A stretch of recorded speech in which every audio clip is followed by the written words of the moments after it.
Salam jumpa kembali Bapak Ibu dan Saudara-saudara di tahun yang baru. Kita baru menginjak 4 hari.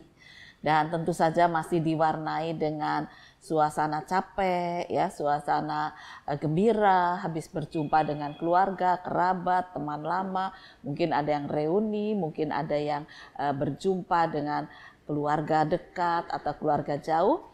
Tetapi kita akan belajar untuk melanjutkan kehidupan hari ini dan hari depan dengan mencoba mengingat berkat Tuhan selama tahun 2022. Ternyata kasih setia Tuhan itu sungguh menguatkan dan menuntun langkah hidup kita. Tema kita adalah warna kehidupan. Bagaimana kita bisa menilai warna kehidupan dalam diri kita. Bacaannya dari Mazmur 27 ayat 1-6. Mari kita akan berdoa. Tuhan Yesus, sungguh kami bersyukur tahun 2022 sudah berlalu dengan segala suka dan duka. Ada banyak hal yang membuat kami lelah, tetapi ada banyak hal juga yang membangun semangat kami. Biarlah kami melihat warna-warna kehidupan yang Engkau tuntun dalam kehidupan kami di tahun 2022 untuk kami boleh melanjutkan di tahun 2023 ini dengan penuh semangat dan sukacita karena kekuatan Tuhan selalu bersama dengan kami. Berfirmanlah ya Tuhan, berkati hamba-Mu supaya dia dilayakkan memberitakan firman kehidupan. Inilah doa kami dalam nama Tuhan Yesus Kristus. Amin. Dari Daud. Tuhan adalah terangku dan keselamatanku. Kepada siapakah aku harus takut? Tuhan adalah benteng hidupku. Terhadap siapakah aku harus gemetar? Ketika penjahat-penjahat menyerang aku untuk memakan dagingku, yakni semua lawanku dan musuhku, mereka sendirilah yang tergelincir dan jatuh. Sekalipun tentara berkemah mengepung aku, tidak takut hatiku.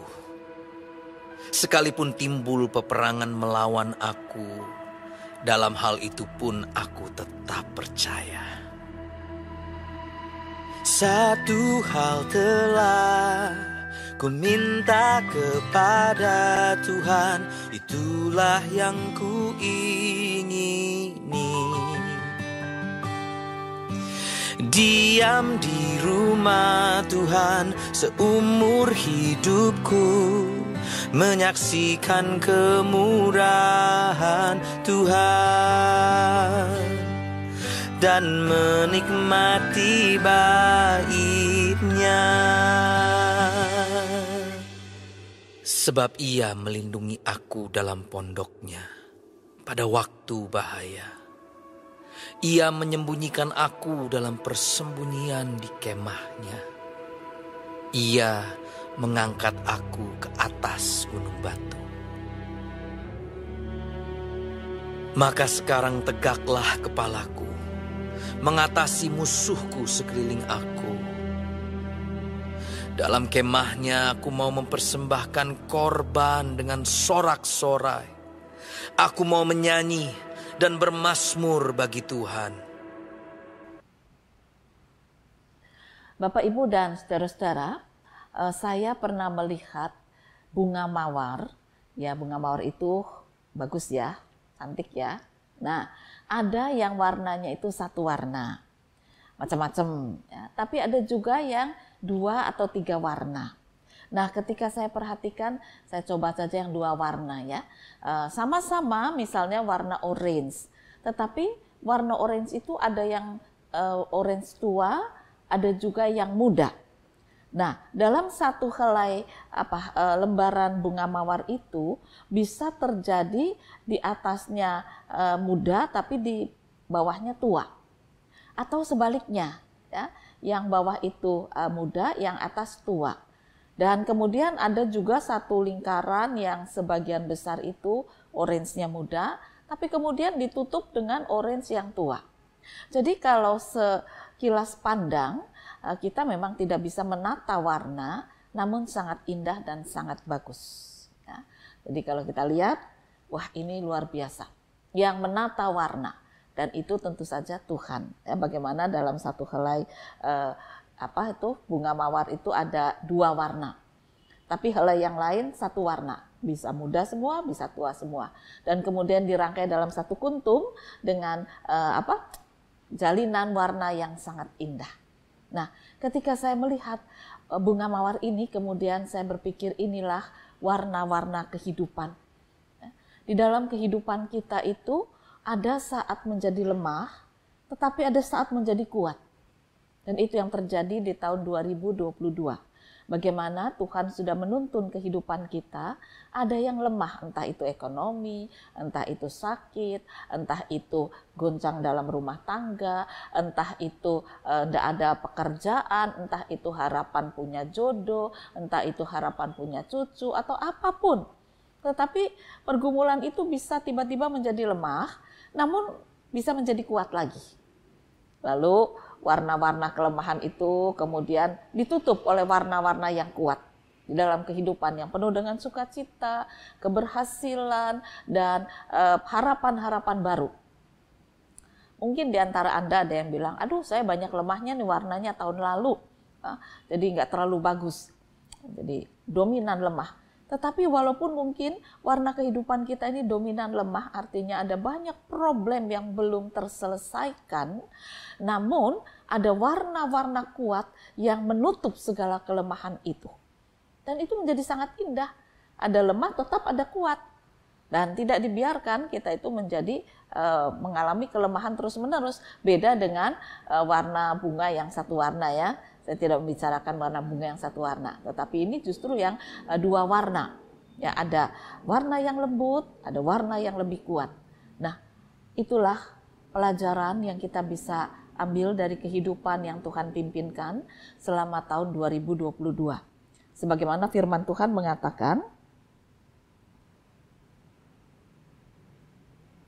Tuhan adalah terangku dan keselamatanku.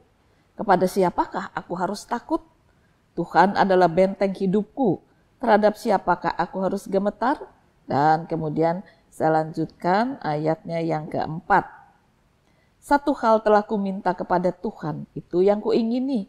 Selalu diam dalam rumah Tuhan, merasakan kemurahan Tuhan, dan Dia melindungi aku dalam pondoknya. Jadi ketika kita lemah, kita datang pada Tuhan, dan ternyata Tuhan tidak tinggal diam. Walaupun kelemahan itu tetap ada, penjahat-penjahat yang dikatakan dalam Mazmur ini juga tetap ada. Tapi kemudian dikalahkan oleh kasih setia Tuhan, kekuatan Tuhan, pimpinan Tuhan, petunjuk dari Tuhan, bagaimana kemudian kita bisa mengatasi segala problem kelemahan itu untuk menjadi kuat dan bisa menjadi berdiri kembali. Maka sekarang tegaklah kepalaku mengatasi musuhku sekeliling aku. Dalam kemahnya, dalam kemah Tuhan, aku mau mempersembahkan korban dengan sorak-sorai. Aku mau menyanyi dan bermazmur bagi Tuhan. Inilah ungkapan hati pemazmur.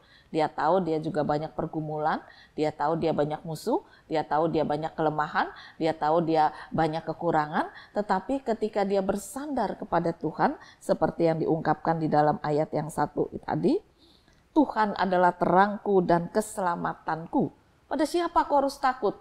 Masalah di dunia tidak akan pernah berhenti. Tetapi ketika Tuhan menjadi terang dan keselamatan itu yang dipegang. Bukan cuma terang, tetapi terang itu menuntun pada keselamatan. Bukan sekedar selamat, tetapi selamat itu juga disertai dengan terang. Dan ini 2 hal yang menarik yang tidak bisa dipisahkan di dalam Tuhan kita Yesus yang berkarya dalam kehidupan kita. Dia menerangi tapi menyelamatkan. Beda dengan yang sekedar selamat. Orang bisa selamat dari penjahat, bisa selamat dari perang, bisa selamat dari kebangkrutan, bisa selamat dari sakit yang parah dan sebagainya. Tapi belum tentu berdasarkan terang. Dan seringkali memang bukan dari terang, melainkan dari kekuatan-kekuatan yang ada dalam dunia. Bagaimana nyawa seseorang itu ditukar dengan binatang-binatang tertentu, ya dia selamat, nggak mati. Tetapi pada akhirnya dia akan menemui kebinasaan. Nah, yang berbeda dengan Tuhan kita Yesus adalah bagaimana dia menjadi terang. Jiwa ini diterangi dulu untuk tidak jatuh dalam kuasa iblis, kuasa jahat, kuasa kegelapan, supaya kita berjalan di jalan yang dia tuntun dan kita menuju keselamatan. Jadi dua hal ini yang diakui oleh pemazmur. Sungguh Allah itu luar biasa dikatakan. Dia memberi terang, pikiran yang tenang, hati yang gembira, hati yang penuh semangat, dan menuntun pada keselamatan.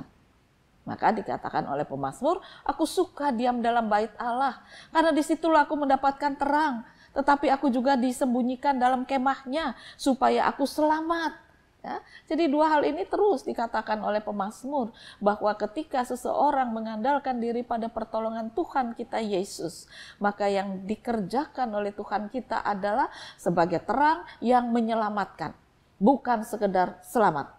Bukan juga cuma sekedar terang saja banyak, tapi belum tentu pada keselamatan. Dan dua hal inilah yang sudah dia lakukan, yaitu Tuhan kita lakukan, hingga hari ini kita bisa menikmati tahun yang baru. Oleh karena itu mari kita belajar dari tahun lalu, warna-warna kehidupan yang sudah kita alami. Biarlah itu menjadi kekuatan untuk kita berharap terus di tahun 2023. Kita yakin pasti akan ada warna-warna kehidupan yang baru. Dan kita berharap warna-warna lemah itu lebih sedikit. Tetapi jangan kecil hati. Andai kata warna-warna lemah itu juga cukup banyak, toh itu akan ditutup, akan disamarkan dengan warna yang kuat. Ya. Keberhasilan itu melupakan kegagalan, sukacita melupakan duka cita, lalu putus asa dikalahkan oleh harapan. Nah, ini kelemahan-kelemahan akan ditutup oleh kekuatan-kekuatan yang datang dari terang yang menyelamatkan. Nah, bagaimana caranya? Pemazmur mengatakan, aku suka diam dalam baitnya. Baitnya itu bukan gedung gereja, tetapi bagaimana roh Allah itu menjadi kekuatan hidup kita. Ya, di dalam tubuh kita ini ada roh Allah yang hidup. Oleh karena itu bagaimana kita selalu berkomunikasi, bersukacita dengan Yesus yang hidup dalam diri kita. Dan kalau itu kita sukai, kehadirannya kita selalu sambut dengan sukacita, maka warna-warna kehidupan boleh terus terjadi, boleh terus berlangsung, namun kita tetap merasakan kekuatan baru setiap hari. Dialah terang dan keselamatan. Mari kita lanjutkan kehidupan dengan tetap melihat warna, menikmatinya di dalam cinta kasih Tuhan kita Yesus Kristus. Selamat berjuang, Tuhan memberkati firman-Nya. Amin. Mari kembali kita akan berdoa. Tuhan, sungguh indah ciptaan-Mu. Satu kuntum bunga bisa dua warna, dan itu melambangkan, menggambarkan bagaimana kami hidup juga penuh dengan kelemahan, tetapi juga ada kekuatan yang Engkau karuniakan. Engkau biarkan kelemahan terjadi supaya kami semakin kuat di dalam Engkau. Dan ketika kami semakin kuat dalam Engkau, warna kelemahan akan menjadi pudar dan kami akan dibangkitkan dengan warna kekuatan cinta kasih Kristus yang menerangi dan yang menyelamatkan. Tuntunlah kami untuk kami selalu suka bersama dengan Engkau tinggal dalam bait-Mu. Dan Engkau akan menolong kami dari waktu demi waktu. Inilah pengharapan kami dalam nama Tuhan Yesus Kristus. Amin. Kasih setiamu lebih baik, lebih berharga dari hidupku, maka bibirku megahkan di Kau. Kasih setiamu sungguh lebih baik.